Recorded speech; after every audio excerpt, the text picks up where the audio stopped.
BKSDA Provinsi Sulawesi Tengah sebagai lembaga yang bertanggung jawab terhadap satwa di Sulawesi Tengah berusaha dengan berbagai upaya untuk membebaskan buaya berkalung ban atau B3.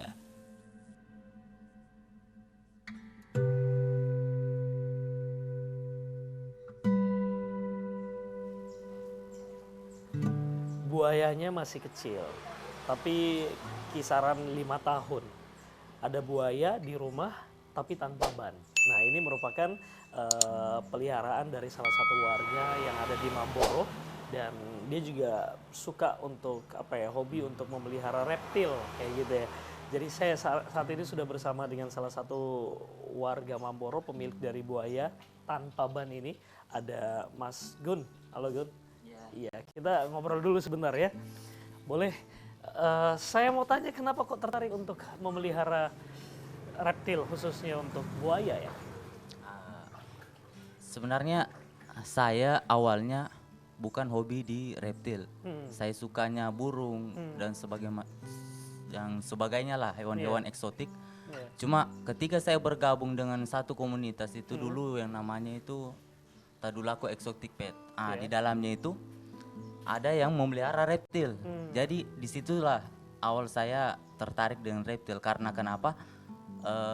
Kita gampang peliharanya, makanya tidak tiap hari, terus kotorannya juga tidak gimana terlalu banyak, maksudnya tidak hari-hari buang kotoran. Beda kayak burung harus tiap hari kasih makan, tiap hari buang kotoran. Nah itu yang ribetnya seperti itu. Nah yang sekarang ini yang ada di rumah Yang apa sekarang saja? ini cuma buaya sama ada kura-kura, kura-kura. dan ada satu ekor iguana di belakang. Oh, ada iguana di belakang. Terus buayanya ini buaya jenis apa? Terus ngambilnya dari mana? Ini buaya jenis muara, jadi sebutannya itu Crocodylus porosus, jenis porosus. Jadi Crocodylus porosus ya. Ada macam-macam buaya jenis muara yang saya ketahui itu porosus pertama, kedua itu sinyulong, terus ada lagi namanya apa? Saya lupa ini. Ada beberapa itu. jenis lah ya, tapi untuk yang di buaya muara itu Crocodylus porosus. Ini porosus ya. Dan ini jenis buaya terbesar dan tergalak untuk saat ini.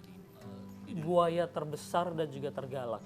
Nah kalau di muara Sungai Kota Palu sendiri kan kita lagi terkenal dengan B3 itu buaya berkalung ban. Itu termasuk Crocodylus porosus tidak? Ya kalau dari apa ya? Dari fisiknya kelihatannya seperti itu. Kurang lebih sama dengan ini ya. Kebanyakan buaya-buaya di Sulawesi maupun di daerah lain itu Crocodylus porosus. Baik, artinya memang sudah kenal paling tidak memang sebagai pemerhati reptil. Untuk buaya pun juga sudah pelihara kan sekarang ini. Jadi tahu dong ya bagaimana insting dari buaya dan juga sifat-sifat buaya itu sendiri. Buaya itu sebenarnya bagaimana? Mereka merasa terganggu ketika banyak orang yang lihat atau seperti apa sifatnya? Ya, sifat asli buaya itu yang saya ketahui memang sih pemalu. Oh, pemalu. Ketika banyak orang pasti mereka merasa terancam kan, dikira seperti itu. Kasus untuk buaya berkalung ban sudah dengar dong ya. Ini kan memang buaya berkalung ban sekarang lagi gencar-gencarnya dari pihak pemerintah BKSDA Sulawesi Tengah dan juga pemerhati reptil dari tingkat nasional sampai ke luar negeri ini sudah datang untuk menolong melepaskan ban yang terjerat di leher dari buaya itu. Ini pendapat dari Gun selaku pemerhati buaya gimana? Saya sih cukup antusias juga. Saya mau suka membantu mereka. Tapi posisi sekarang ini komunitas teman-teman reptil di Palu sudah kurang aktif, dan saya sendiri kalau mau bergerak sendiri pun tidak mungkin ya. Tidak mungkin. Oke, jadi cukup memperhatikan saja gitu, mengikuti beritanya. Oke, dan termasuk ini buaya berkalung ban sekarang ini memang jenisnya seperti ini ya? Jenisnya seperti ini. Crocodylus porosus. Oke, baik. Mas Gun, terima kasih banyak sudah berpartisipasi dan juga sudah menerima saya di sini. Dan pemirsa masih dalam program Kampungku Keren di segmen Apa Kata Mereka Persembahan dari TVRI Sulawesi Tengah. Saya Arya Tanju masih terus mengajak Anda untuk melihat langsung dan juga bertanya ke masyarakat termasuk ke pihak terkait dalam penyelamatan buaya berkalung ban yang ada di Sungai Palu.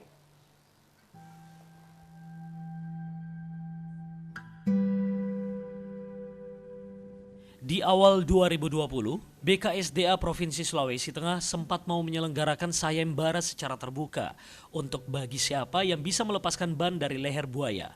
Namun, karena pertimbangan keselamatan, sayembara tersebut urung dilakukan.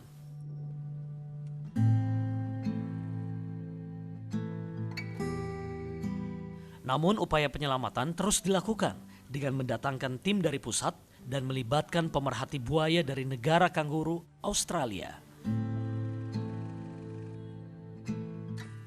Tim ini bekerja dengan sekuat tenaga dan menggunakan berbagai strategi. Proses penangkapan buaya berkalung ban di Sungai Palu kembali mendapatkan perhatian dari masyarakat.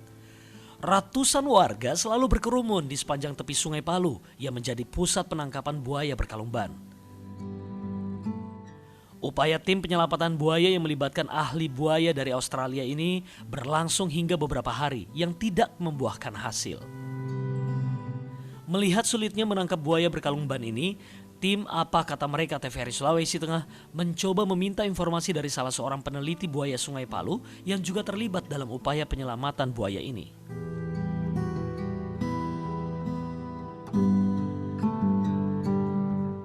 Ya baik pemirsa, masih di acara Kampungku Keren segmen Apa Kata Mereka terkait dengan B3 buaya berkalung ban, dan saat ini saya sudah berada di salah satu bantaran sungai yang ada di jembatan berapa ini? Jembatan 2 ya? Jembatan. Oke, betul. Dan saat ini saya sudah bersama dengan Bapak Andi Ma'ruf selaku sekretaris Satgas untuk Satwa Liar dari BKSDA Provinsi Sulawesi Tengah, sekaligus juga peneliti yang juga turun tangan langsung menangani proses penolongan buaya berkalung ban. Saya boleh minta waktunya sebentar, Pak Andi Ma'ruf, terima kasih.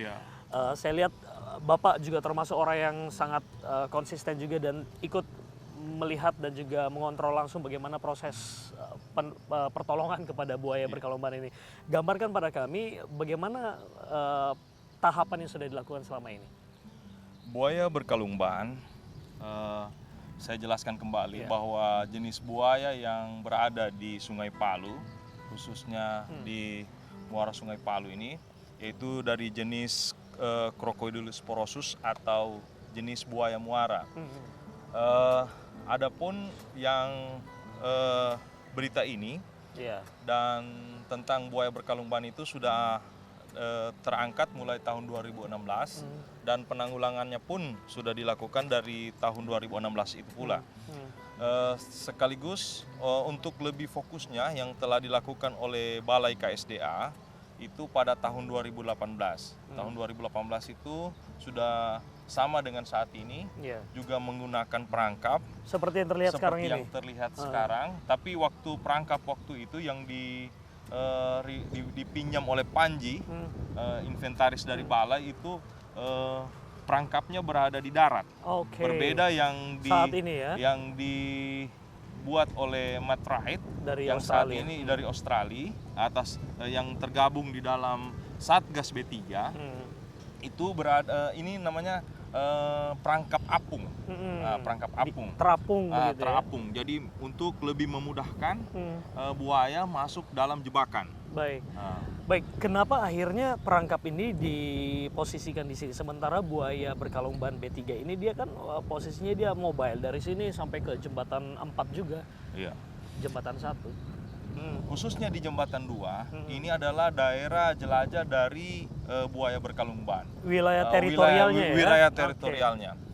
Dia lebih menyukai di sini karena mungkin di sini lebih bisa mendapatkan makanan yang lebih fresh atau segar, dan juga mungkin dia dalam proses, kalau saya memperhatikan setelah terjadinya bencana alam yang melanda Sulawesi Tengah pada bulan September 2018, saya lihat dia akan proses kawin. Karena buaya ini saya perhatikan sejak kami viralnya berita ini memperhatikan langsung, itu saya lihat berbawaan dengan seekor buaya lagi. Tetapi saya tidak bisa memastikan karena untuk mengetahui seks rasio dari buaya itu harus dilakukan section. Tapi kalau dari saya lihat posisinya buaya berkalung ban ini jenisnya jantan. Dan dia saat ini kan berada di jembatan 2 karena untuk khususnya bantaran Sungai Palu ini hasil penelitian saya yang saya tuangkan dalam tesis tahun 2018 dalam penyelesaian tesis saya tentang analisis populasi buaya muara di Sungai Palu. Ini terdeteksi ada 15. Ini 15 ekor 15 ya? ekor, Oke. tapi data terakhir dari balai menyebutkan 36 karena memang data penelitian saya itu hanya terbatas dari jembatan Ponulele sampai jembatan Kasubi 6 km. Adapun laporan yang konfliknya sampai di Pakuli itu sepanjang bantaran sungai. Itu ditambah lagi faktor mungkin berkembang biak seperti itu ya. Faktor berkembang Baik, biak. sampaikan pada kami bagaimana cara kerja dari perangkap ini. Iya. Cara kerja dari perangkap ini yaitu dengan memasang umpan pada sisi selatan atau pada ujung perangkap tersebut. Buaya mengambil makanan di ujung, terus langsung tertutup pintu yang di depannya. Pintunya secara slice langsung turun. Secara otomatis. Secara Dan otomatis. di situ memang sudah diletakkan makanannya ya? Ya, sudah diletakkan makanan karena kami lihat posisi B3 ini berbeda dengan buaya yang pada umumnya masih mau makan bangkai, dia mau menginginkan makanan yang fresh, yang segar. Baik. Dan saya lihat sendiri posisi B3 ini kayaknya karena sudah rusaknya nesting ground atau tempat bertelur buaya di Sungai Palu yang dahulu terdeteksi saya pada waktu penelitian saya ada 4, di mana 1 di jembatan Ponulele yang sudah hancur saat ini, itu sudah hancur nesting groundnya, di Nunu yang sudah beralih fungsi menjadi tempat wisata, terus di jembatan Kancil sekarang sudah dirubah lagi menjadi jembatan Palu berapa itu? Palu 5. Palu 5. Saya lihat nesting groundnya sisa yang ada antara jembatan 2 ke jembatan Kasubi. Di situ ada delta yang merupakan satu nesting ground besar untuk berkembang biaknya buaya. Baik, oke. Artinya sekarang melihat perkembangan sampai saat ini kan kita masih nihil nih untuk belum bisa menolong B3 ini terlepas dari bannya. Apa yang sedang direncanakan lagi oleh pihak Satgas? Itu sementara telah mendapat rekomendasi dari baik kami peneliti maupun Metrite selaku pemerhati reptil ataupun rekomendasi dari Jakarta karena sudah kami lakukan upaya untuk penyelamatan selama 3 minggu yang juga memakan energi dari tim Satgas dan tim dari buaya sendiri. Jadi sementara kami usahakan pulihkan kembali ke posisi-posisinya favorit buaya ini untuk kami lanjutkan membuat trip-trip baru atau trik-trik baru untuk melakukan penangkapan buaya tersebut. Oke, baik. Terima kasih banyak Bapak Andi Ma'ruf selaku Sekretaris Satgas B3 dan juga salah satu peneliti satwa liar yang ada di Provinsi Sulawesi Tengah. Dan kita lanjutkan masih di program Kampungku Keren segmen Apa Kata Mereka. Thank you, Pak. Sekali lagi thank you. Siap. Siap.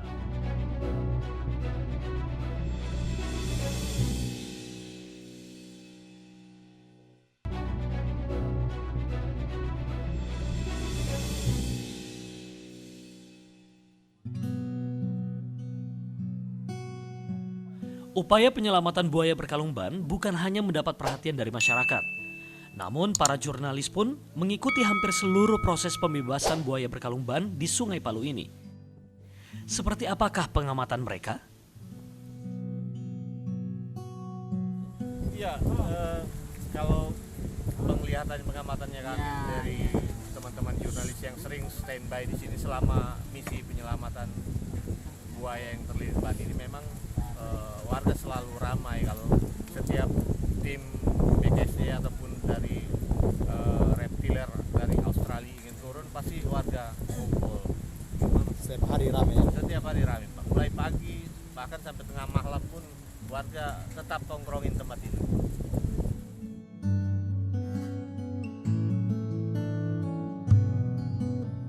Pemirsa, beberapa kali upaya melepaskan ban dari leher buaya akhirnya gagal, sehingga buaya tersebut tetap berkalung ban.